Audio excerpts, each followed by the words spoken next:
आज ओडिशा विरोधी दल नेता श्रीयुक्त नवीन बाबूंकर दिल्ली रे मु एक स्टेटमेंट देखुली।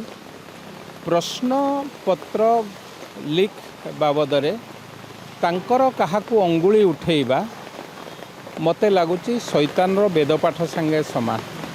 जी 24 वर्ष धरी ओडिशा माटीर मुख्यमंत्री रहिले, तांको 24 वर्ष भितर बारंबार ओडिशा रे प्रश्नपत्र लीक होइथिला। 2015 रे कनेस्टेबल नियुक्ति ठारू आरंभ करी 2019 एवं 22 ओटीईटी प्रश्नपत्र लीक, 2018 रे मैट्रिक प्रश्नपत्र लीक, 2019 रे मैट्रिक रो ओडिया प्रश्नपत्र सोशल मीडिया रे घूरी बुलीथिला।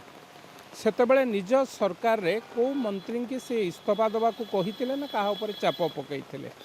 प्रश्न उठुची जदि एक कथारे आपणक मुह सेतेबेले चुप थिला, आज जदि ए कथा ऊपर मुह खोलुचंती निश्चित भावे यह एक हास्यास्पद कथा।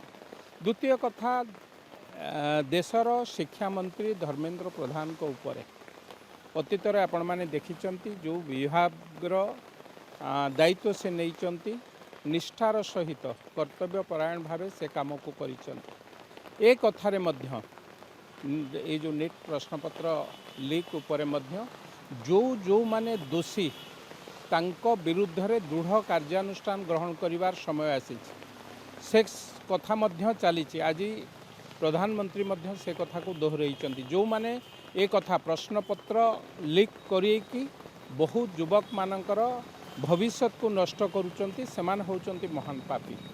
तांको विरुद्ध रे दृढ़ कार्यानुष्ठान ग्रहण करिबा पई केंद्र सरकार मध्य प्रतिश्रुतिबद्ध, केंद्रर शिक्षा मंत्री मध्य सेथिपई प्रतिश्रुतिबद्ध।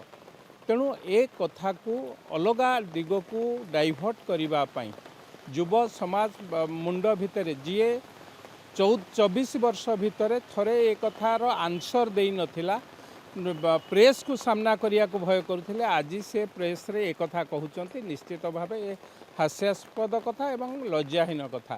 तेणु नवीन बाबू आपणक जो गोदरिलो निज गोड़ू को अना अतीत इतिहास कथा मने पकांतु। आपण काहाकू कहिबा पूर्वरु निज आड़ू को आंगुठी देखांतु केते दूर आपण सत्य कहिदेले।